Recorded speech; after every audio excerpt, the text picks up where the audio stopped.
All right. Well, hey, everyone. Welcome to the Bonner Breakdown. We are so glad to have you with us today. We wanted to start off our show by saying thank you to a couple of our sponsors. Of course, Bonner Community Housing Agency has been just a phenomenal sponsor for us, helping us make this show happen. We also want to say thank you to Ting.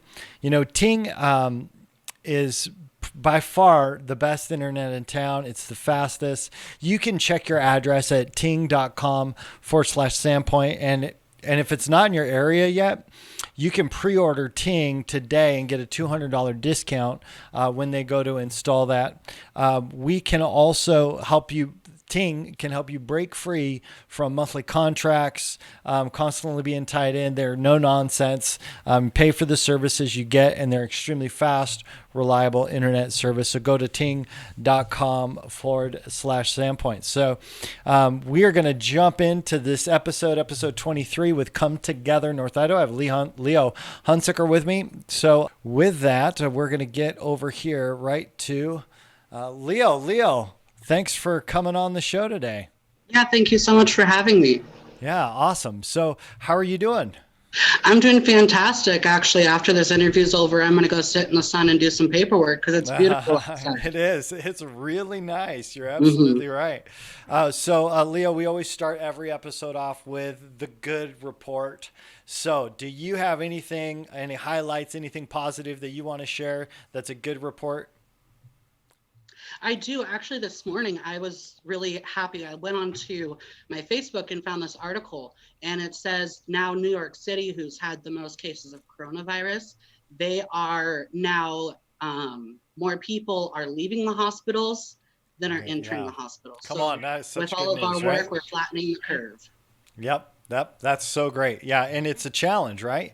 Because we don't know Yeah. we don't know what's going to happen here. We don't know what the curve is, but we know that hey, it's not going to always go up. We can start seeing it go down. That is a good Yeah. report. My good report was the people who are working overtime to make masks, and the gals who got out their sewing machines and are. I was had to pick up some stuff at Walmart, and the fabric section was looking pretty thin.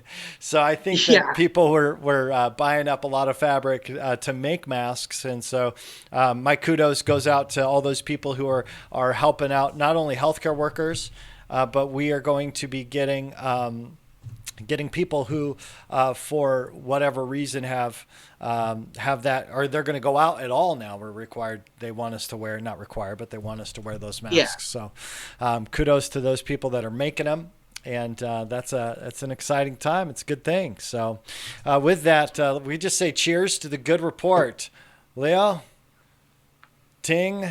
All right. Mm. Ooh. Boy, that was so good. I actually started spilling it all over myself. You know, it's when the good report cheers happens that things get a little crazy, a little out of hand. So Oh, yeah. yeah. So I saw you very active on social media, like hmm putting together, posting things, looking for resources, and just going hard after making the connections that oftentimes hmm are difficult to make. And so I was watching this and applauding it, going, okay, this is really good. I really like what's happening here, and I figured we'd take some time to kind of highlight what you're doing. hmm I got to figure out what's happening with my camera, but highlight what you're doing because it's really exciting. So, Leo, will you tell us a little bit about yourself, kind of your background and where you came from, all that kind of stuff? Yeah, so I was actually born and raised here in Sandpoint, Idaho. We started off as a little dairy farm, and then we got sheep, and now we do pigs. But growing up, it was, my parents, shout out to Leo and Kathy Hunsaker, Okay. they they really taught me at a very young age the value of hard work and the value of connecting people and helping people that are less fortunate than I am. Mm-hmm. Mm-hmm. Um, and so I grew up, I went to college for a little bit. College wasn't my thing. So I Sure. ended up moving to a bigger city. because I thought I would like it. Well, 3 years later, I'm back home.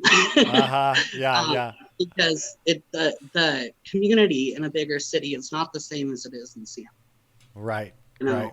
And I've worked with a lot of nonprofits. I've been president, vice president, secretary, treasurer.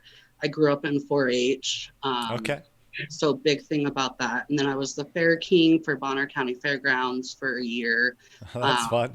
so it's just awesome that it seems like, for a while there, I was like, okay, why am I going through all this? Why am I working on the boards? Why did I grow up in 4-H with, regular meetings and stuff? And now it's just like, bam, this is exactly Uh-huh. why, Yeah, that's I grew up awesome. that way. That's so great. And I'm super appreciative of people who go away and then they come back because of their roots, right? Hmm. And whether it's the lifestyle or all those other things that we go, oh man, I really love this about being in Sandpoint or North Idaho, but to make that shift and come back and then invest in the community, I think that's great. So, tell me a little bit about how you came across this nonprofit, or did you start this nonprofit with a group of people? What was the process? So it started off with I was just kind of sitting there one day, right at the very beginning of when this pandemic started happening, Mm-hmm. Mm-hmm. and I was just like, there's so many resources in Sandpoint. There's so many nonprofits. I battled back and forth with, do I want to pursue this? Do I not want to pursue it? Mm-hmm. But Mm-hmm. that's kind of where I laid the foundation. I am the founder of the group. Okay. And kind of the foundation was that, we don't want to be a organization that says no. We want to be able Okay. to say yes, whether it be you need help with, utility assistance, you need help with groceries. Mm-hmm. So it came about as just an idea that I had. And it's been so amazing. In the past 2.5 weeks, we've already got 2,070 members on our Facebook page. Wow, Yeah. that's a lot. And I've been doing a lot of things like this, and it's like so many people are contacting me going, we like this, we want to be Mm-hmm. a part of it. And so it was just really kind of came on a whim. Mm-hmm. I was expecting it to be like something little, like maybe 200 to 300 people in the Uh-huh. group, and then all of a sudden it's like, bam, you need to be a nonprofit. So I assembled a board, we did our bylaws, we got everything in check. um, so yeah, the board is wonderful, and everybody in the board shares the same vision. Come on, that's um, great. So, who are some of the people that you've got on your board? so I've got my mother, Kathy. She is our secretary and treasurer. Okay, cool. I've got Katie Smith, who is Mm-hmm. our vice president. I've got Erin, who is our donation specialist. I've got Crystal, who is our Athol Rathdrum representative. Okay. I've got Katie Claiborne, who is my sister, so I can brag about her. um, That's awesome. she is the Post Falls Hayden rep right now. And then I've got Michelle Ziarnik, who is my Bonners Ferry rep. That's awesome. So I really wanted to dig in a little bit with you about the vision of this group, because you've got a Facebook page and then you have an activities group, and we could talk about how you kind of have things laid out. But I really wanted to hear what the Mhm. vision, like what prompted it, and what really was the thing that's driving this movement that you've started with Come Together North Idaho. Um, just like I said, I was taught from a very young age to have a servant heart, Mm-hmm. and that's kind of been, the driving force for me. For me personally, I went through a rough couple years, and was admitted to a couple mental health hospitals, Okay. and Yep. so after that, it was just trying to find a purpose in life. Yeah. Come And on. this thing started happening, and our Hmm. motto is we aim to help the unfortunates, connect our community, and inspire the world. Hmm. So we don't just want to be a little group here in Sandpoint. I've got Right. people contacting me. I've had people contact me from Seattle, from Utah, from all these other places. And, that's one big part of our platform, is inspiring others to do what we're doing, Mm-hmm. because we're always, stronger together. Yeah. Yeah. Well, what's amazing is so often I think we don't value the power of some of our trials, Mhm. right? Like, so we go through really hard times sometimes and we despise those things. We don't like those things. And yet, oftentimes, what comes out of that is something very beautiful that we Yeah. would never have probably even looked for without those trials. So Yeah. you'll get to, as you get to know me, I'm a silver lining guy. I'm always Oh looking yeah, for, same here. I'm always looking for the positive. And so that's a really beautiful story. I think that, when we look at other people and serving other people and helping other people out, it usually makes such a huge impact on people because of where we have been and what we've experienced. So Mhm. that's super appreciated. So you start. Tell us some of the functional aspects of what you do then. So what are some of the basics of Come Together North Idaho's kind of function? So we have two parts of our organization. The first part is our Facebook group. On our Facebook group, we post like events. We encourage others to, um, post what they need, and others to be inspired to help fulfill that need. Mm-hmm. Mm-hmm. Um, so that's one part of our organization. The other part is as we grow.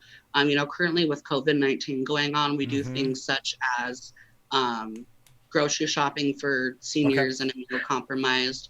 We put together food boxes, hygiene kits. We um, help connect people. Like I had somebody who is behind on their rent. And so we help connect them to a resource. But Yep. as we grow, we're looking for, oh, and we're doing actually tomorrow, I've got a friend who is making 50 tamale meals, and we're going to be distributing those to seniors and to Yeah, I saw inclusion. that. Yeah, to Yeah, that's inclusion great. that helps out with adults with disabilities. But going forward, as we build our organization, Mm-hmm. we are looking at, getting an office space and having things run directly out of the office space. So there's a central location for people to meet up. And we want to do things such as gas cards, grocery cards, rent assistance, utility assistance, Okay. medical bill assistance, All right. medicinal assistance, transportation to and from medical appointments, grocery shopping, or any other appointments. So pretty much what we want to do and what our vision is that we want to be able to see a community member that's in need and be able to fill that need, whatever it may be. Come on, that's awesome. That's awesome. And I think that you've got, we have so many nonprofits, right, in the Sandpoint Mhm. area. I think what last I heard over 290 or something like that. Yeah. So, we have a lot of people who are investing time, energy, and money into different arenas. And one thing I was going to say that I think is a real benefit to what you're doing is that you're very lean and streamlined, and can do a multiplicity of different things that Mhm. real structured organizations might not be able to do.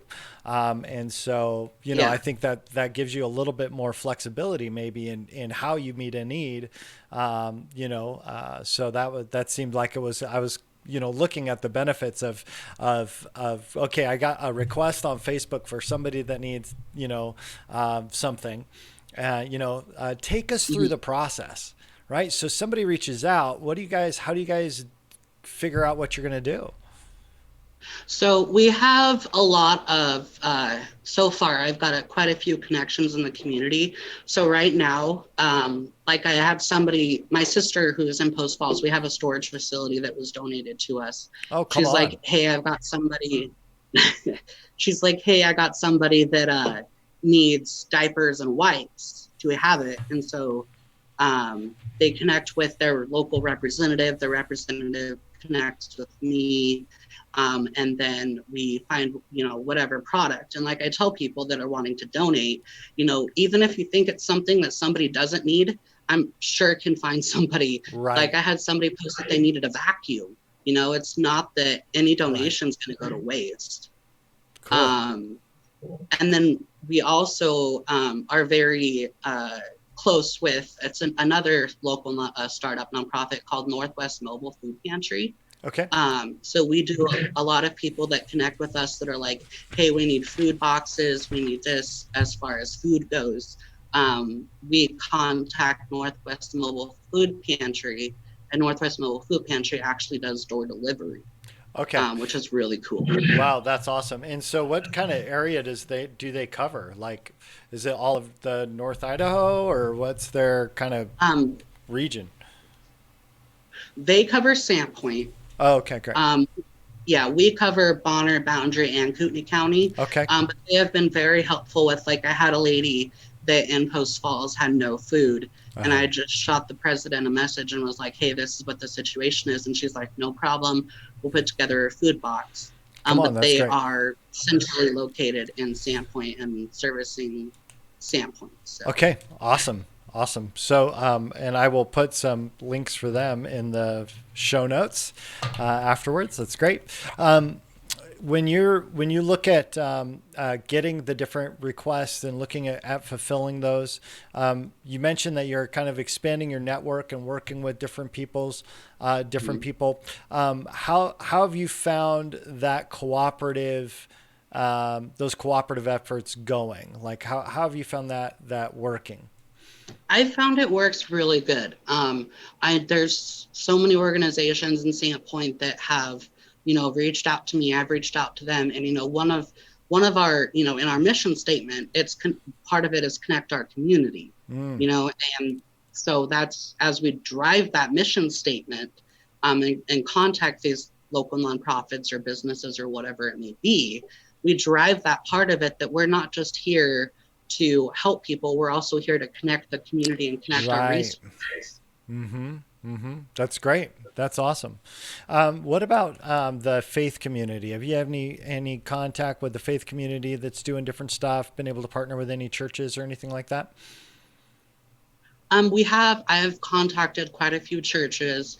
Um, they're all so excited that this is happening. Mm-hmm. And with COVID-19 going on, a lot of stuff is restricted. Mm-hmm. I've got a lot of businesses that are like, we want to donate, but wait till after COVID-19's over. So we are in Sure. contact and they know that we exist.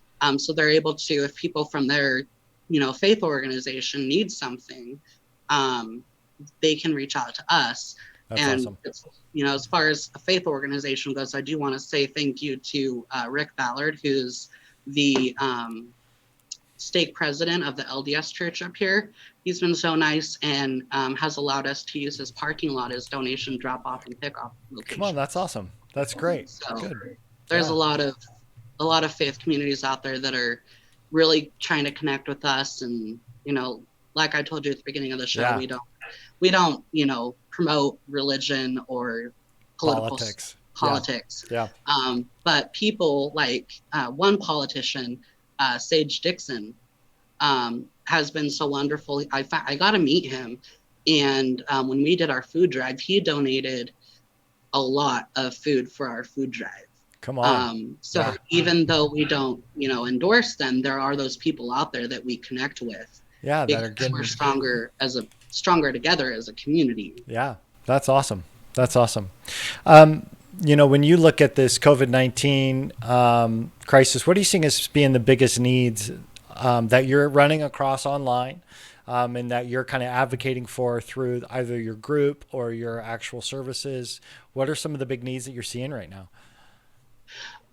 Toilet paper. um, Okay, now listen up, hoarders. Listen up. we actually got Donate, donated. donate some rolls.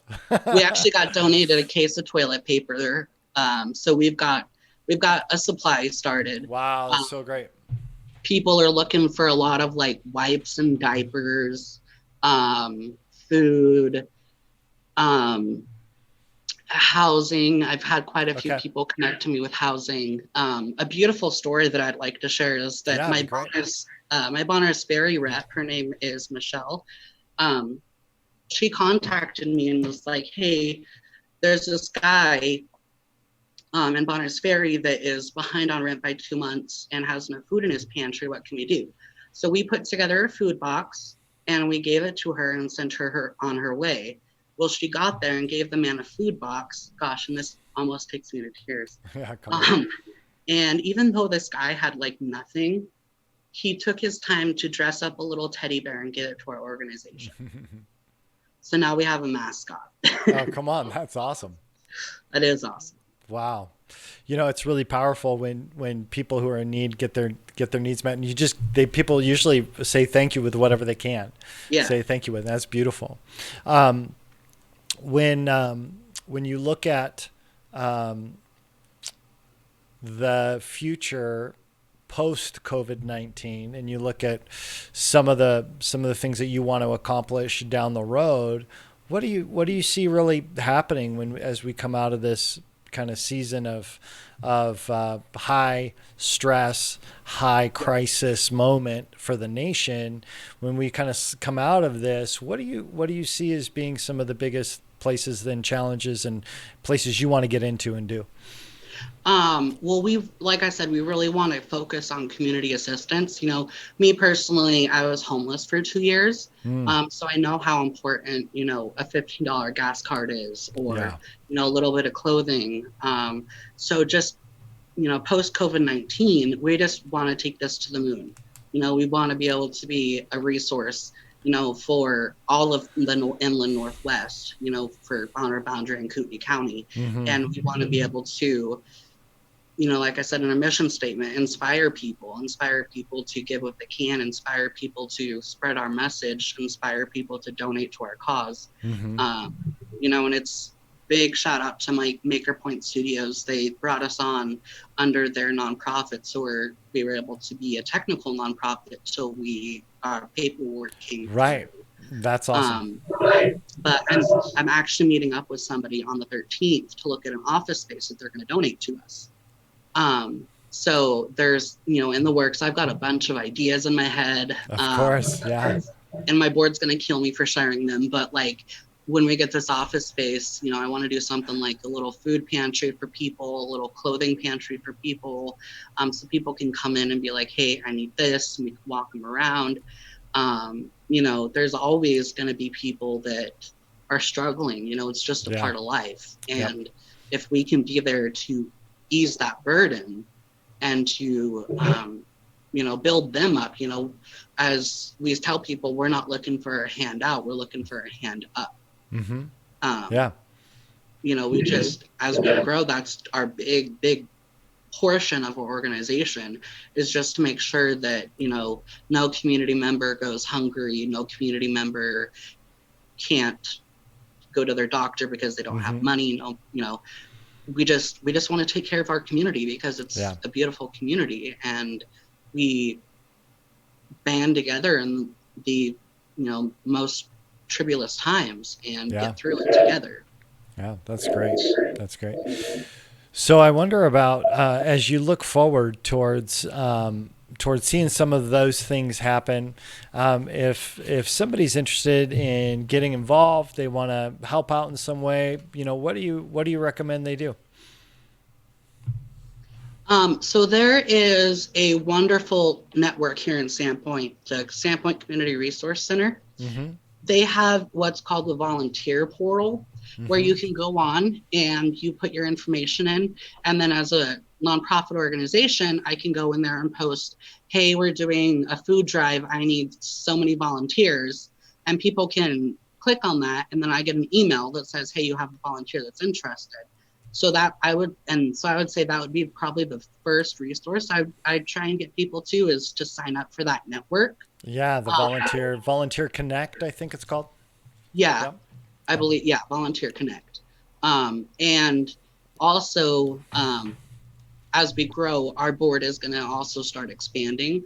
I hope to get to a board where, I'm not having to do all the work. Right. And, you know, with with what's happened, my board has been very supportive. When I took my 2 days off, my vice president stepped up to the plate. But when we do things like events, we plan on doing some events in the future, it would be nice to have like an event specialist on board, Mm-hmm. that's what they focus on, and just like with what Erin does with the donations, that's her specific job, and so if people are interested in joining the board, all they have to do is send me an email saying, hey, I'm interested in joining the board. Mm-hmm. Uh, and then at our board meeting, we'll vote them in. But those are the two, I would say, the two biggest ways that people want to, contribute further Cool. than just posting online. They That's great. can use those two resources. Awesome. Awesome. Um, as you look at developing more capacity, obviously you talked about like a space that you could put an office in. How are you navigating and working out like rides and transportation stuff right now? What are you doing for that? Right now, because of COVID-19, we don't give rides to people just Okay. because it doesn't follow the 6 feet apart rule, you know. Yeah. Yeah. And but like with grocery shopping, what we do is we encourage people to utilize Yokes, Safeway, and Walmart, and utilize their grocery pickup. And Mm-hmm. we just pull up and we say, hey, we're Mm-hmm. here to pick up so and so's groceries, and then we drop them off at their door. That's Just awesome. to Okay. just to avoid that, human Yeah. The contact, and contact. Yeah. stay in regulation with what the governor has told us to do. Mm-hmm. But going forward, I hope to have a couple volunteers that's specifically what they do is they offer their car, for a Yeah. ride. Well, Um, we have, I've worked with the resource center for a lot of years, and the two biggest challenges that we run across generally, number one is housing, and number two is transportation. That and obviously utilities and that kind of stuff, but transportation is always pretty high up there. We were really blessed to get the Sandpoint Ponderay Transit, the spot bus going several years ago. I think we really needed that. But the transportation issue is always a big one. yeah. BCHA, I'm the executive director at the housing agency, and we have some rental properties out at Trestle Creek. One of them is a transitional home for people who have found themselves homeless and have some form of income. It's like $275 to get their own apartment there, and Oh, that's cool. yeah, joint living quarters. And so with that, the biggest issue with being in Trestle Creek is transportation. Like, say you got a job, but you don't have a car, Yeah. moving out to Trestle Creek makes it a little more difficult, to go. So, yeah, I'm always trying to figure out how best to navigate that particular issue because we have two rooms available right now in the house. So That's just cool. I'll just leave that up to you. You can shoot anybody my way who might need some transitional housing. It's $275 a month, and that's a flat fee, no deposits, no anything like that. They can stay up to 2 years, and we do provide a supportive services plan. If they need help with Connexu, we could do mental health, physical health. We can get them a social worker that helps walk them through Medicaid, Medicare, all those state programs, all that to help them through that. So that's available, by the way. So Yeah, I actually had a really good friend a couple years ago that was utilizing your guys' transitional housing, yep, yep. and she said it was wonderful, and everybody was supportive, and everybody was nice. So Yeah, that was actually we took this over about a year ago from the homeless task force, right? Because it yeah, was an emergency shelters with the homeless task force. So that's transitioned now to something a little different, but it's we've worked really well with them, and yeah. yeah, that's good. That's good. What do you see? What do you see as being if you could say, hey, here's one thing I need right now.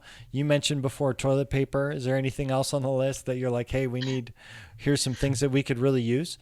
Um, Always in need of food. Uh huh. All of our food that we collect now goes to the Northwest Mobile Food Pantry. Oh, come on. So That's great. any food, as long as like with packaged meats, as long as it's directly from like Walmart or Okay. A from store. Woods or something, Hmm. they can accept that. Also, right now we're working on building up our bank account to be able to provide those services in the future, Okay. so we can get those going. So if any local businesses are interested, we like I said, we are technically a 501(c)(3), so anything is eligible for a That's tax great. write-off. That's great. Um, so that would be like the two biggest things is the toilet paper, well, toiletries, because we're putting together a bunch of care packages. Cool. The toilet paper, food of any kind, and then possible donations. All right. Good. I think that when we start working together on a level like this, partnering with the Resource Center, faith-based organizations, and we start kind of, I love your flexibility in that, oh yeah, give us food. We're going to give it to these people. I think it's pretty rare for an organization to be like, yeah, we'll take it, but we're going to just give that over here. We're not going to try and control it and manage it. We're just going to be the supply chain, for certain items to get things where they need to be. It seems like your name, that name of Come Together North Idaho, is extremely fitting. Mm-hmm. How'd you come up with the name? Inspiration. Okay, just hit you. It just hit me, Cool. I'm one of those guys that I follow my gut, know, and I was literally sitting in my car in Walmart parking lot, and it just hit me, CTNI, Come Together North Idaho. That's awesome. That's good. Well, do you have any other thoughts or anything that you want to share with the viewers of the show today? Well, I just want to say thank you to everybody in the community. It's been such a wonderful adventure so far, where we've been able to. I've met so many wonderful people in our community. I can't even tell you. And then, thank you to, we've gotten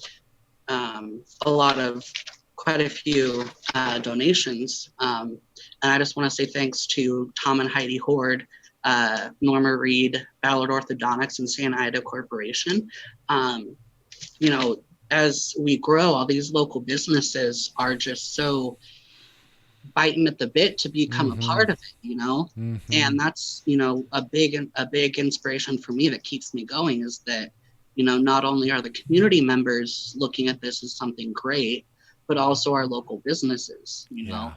And I really hope that people become inspired by our message, and whether they can donate, products or money, or whether they can contact me and say, hey, I'm in need of this. That's what we're here for. We're here to connect the community, help the unfortunates, and inspire the world.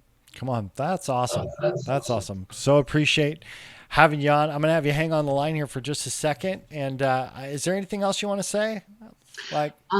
Not that I can think of at this moment. All right. Well, hang on. I'm gonna close this out, and then we'll chat for just a second afterwards. Okay. Okay. All right. Thanks for coming on. Appreciate having you. Well, with that, we're grateful for Leo coming on the show today. I want to, again, thank our sponsors, Ting. You can go to ting.com/Sandpoint and see if your address is there. One of the things that I've enjoyed is not just reliability, but extremely fast reliability with internet, which is very helpful, especially in an age when many of us are stuck at home trying to get things going. If you have Ting in your area, make sure that you give them a call. If you don't, pre-register. And I just want to say with Bonner Community Housing Agency, obviously this is where we host the show here. We want to make sure that you understand that we are constantly looking for donations and things as well in regards to our transitional housing. Sometimes people need help getting through a month's rent, or we need to do some other things. In any of those situations, we want to be able to provide that for them, and we need your support in that. You can go to bonnerhousing.org for more information. Also, HUD and Idaho housing updates on COVID-19 are available on the site concerning housing as well. And with that, we just say thanks for watching the Bonner Breakdown, and have a great day, and we'll talk to you soon. Thank you for watching this episode of the Bonner Breakdown. Special thanks to Ting and BCHA for sponsoring this show. For more shows or to be a guest, please visit bonnerbreakdown.com. Have a great day.